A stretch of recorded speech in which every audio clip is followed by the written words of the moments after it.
Começou com sons fracos, quase imperceptíveis. Um leve tic-tic, como unhas batendo de leve na madeira. No início, eu nem liguei. Pensei, são ratos, o vento batendo nos canos, a casa se ajeitando. Coisas normais. Mas logo percebi que havia algo diferente nesses ruídos. Eles tinham um ritmo, uma cadência estranha. Pausas que pareciam calculadas, quase como se alguém estivesse esperando. E às vezes, bem baixo, algo que soava como uma respiração abafada. Na primeira noite em que a curiosidade venceu o medo, me aproximei da parede que dividia meu quarto do nada. Encostei o ouvido na superfície fria do gesso, e o som ficou mais claro. Era um murmúrio, uma voz baixa, sussurrando palavras que eu não conseguia decifrar. O tom era neutro, sem emoção, mas a persistência era enervante, era inconfundível, vinha de dentro da parede. Não era o vizinho, não era a rua, era dali. E quando me afastei, tive a sensação mais bizarra de todas. A parede pareceu vibrar. Uma pulsação mínima, como um coração lento batendo sob a tinta. Naquela noite, o sono não veio. Fiquei deitado, encarando a parede lisa no escuro, imaginando o que poderia estar do outro lado. No dia seguinte, a dúvida era insuportável. Os sons da noite anterior ecoavam na minha cabeça. Eu precisava saber. Fui até minha caixa de ferramentas e peguei uma chave de fenda pequena, com a ponta fina. A lógica me dizia para não fazer isso, para chamar alguém, para ignorar. Mas a parte de mim que não conseguia viver com o mistério era mais forte. Com a mão trêmula, escolhi um ponto discreto perto do rodapé e comecei a girar a chave de fenda. O gesso cedeu com facilidade, criando um pequeno furo. Eu só queria uma forma de ouvir melhor, de entender o que diabos estava acontecendo. Assim que a ponta da chave atravessou a parede, um ar frio escapou do buraco. Não era uma corrente de ar comum. Era gelado, úmido e tinha um cheiro de terra molhada e mofo. Era como se a parede tivesse expirado, soltando um suspiro antigo. Meu coração disparou. Com cautela, aproximei meu olho do pequeno orifício. A escuridão era total. Nenhum feixe de luz, nenhuma sombra. Apenas um vazio negro e um silêncio absoluto. Era frustrante e, ao mesmo tempo, assustador. Parecia não haver nada lá. Mas naquela noite, o silêncio se quebrou. O barulho voltou, e desta vez era diferente. Mais alto, mais próximo. Não era mais um sussurro distante. Parecia que a fonte do som estava colada ao outro lado do furo que eu havia feito. E então, o detalhe que congelou meu sangue. O buraco, que antes tinha o tamanho de uma moeda pequena, agora parecia do tamanho da ponta do meu dedo. Ele tinha aumentado. Em pânico, peguei um pedaço de algodão e o enfiei com força no buraco, tentando bloquear o som e o que quer que estivesse ali. Eu me convenci de que estava imaginando coisas. Pela manhã, a primeira coisa que fiz foi verificar o tampão. Ele não estava mais lá. Tinha sumido. Procurei no chão, debaixo dos móveis, em todo lugar. Nada. E o buraco tinha crescido de novo. Agora, era grande o suficiente para passar um lápis. O medo começou a se transformar em terror. Aquilo não era normal. Não era um problema estrutural. Algo estava acontecendo comigo. Na terceira noite eu não aguentava mais a ansiedade. A cada rangido da casa, meu corpo se enrijecia. O som vindo da parede era intermitente, uma provocação constante. Eu precisava ver, precisava de uma resposta. Peguei uma lanterna potente, apaguei as luzes do quarto para que meus olhos se ajustassem e me ajoelhei diante do buraco. O ar frio ainda soprava de lá. Respirei fundo, tentando controlar a tremedeira nas mãos, e apontei o feixe de luz pelo furo. No primeiro segundo, só vi a escuridão de sempre.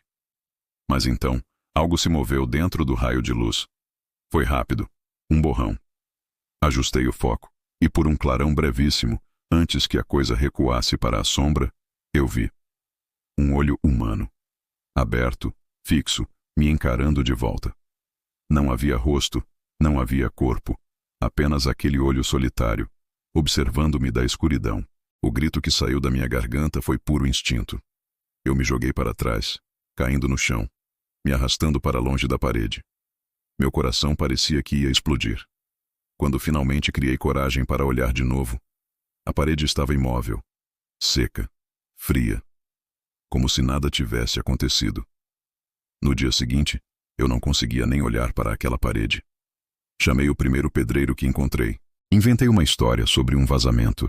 Disse que achava que havia um cano quebrado ali dentro. Ele chegou com suas ferramentas, marreta, talhadeira.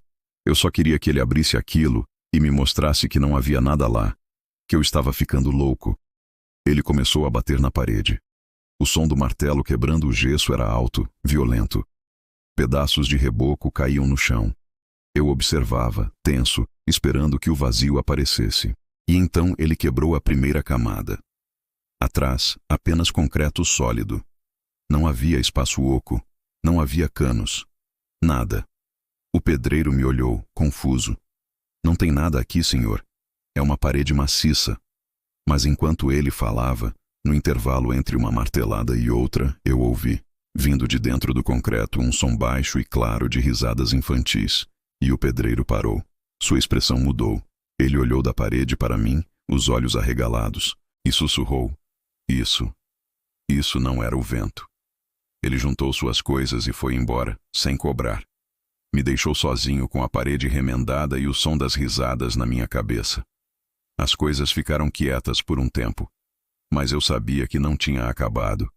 Então, naquela madrugada, às 3h11, o som voltou, mais forte do que nunca. Não era mais um sussurro, era um canto. Uma melodia estranha, hipnótica, que parecia vibrar por todo o cômodo.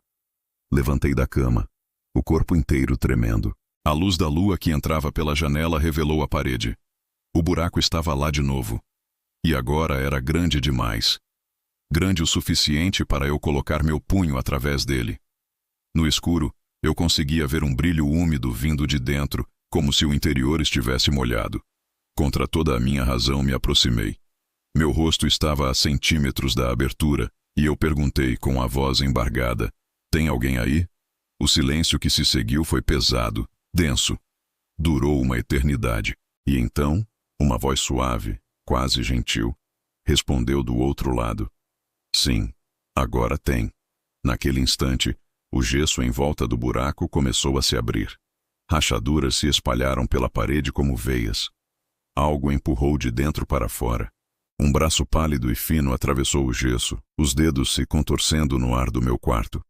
Em seguida, uma cabeça sem olhos e sem cabelo começou a sair, a boca se abrindo e fechando, como se procurasse o ar. Tentei correr. Meu corpo não me obedecia. E então, outra voz, mais funda e gutural, falou de dentro da parede. Você abriu o caminho. Eu acordei no chão frio do meu quarto, sem força, com o sol da manhã batendo no meu rosto. A parede estava lisa novamente. Perfeita. Sem nenhum buraco, sem nenhuma rachadura. Como se nada daquilo tivesse acontecido. Tentei me convencer de que foi um pesadelo, um delírio febril. Mas às vezes, quando o silêncio da noite é absoluto, eu vejo. A superfície do gesso se move levemente, ondulando como a pele. E se eu prender a respiração, consigo ouvir, bem baixinho, do outro lado, alguém respirando, esperando. Obrigado por assistirem. Se você gostou dessa história e quer mais conteúdo assim, não se esqueça de se inscrever no canal, ativar as notificações e deixar o seu like. Até a próxima.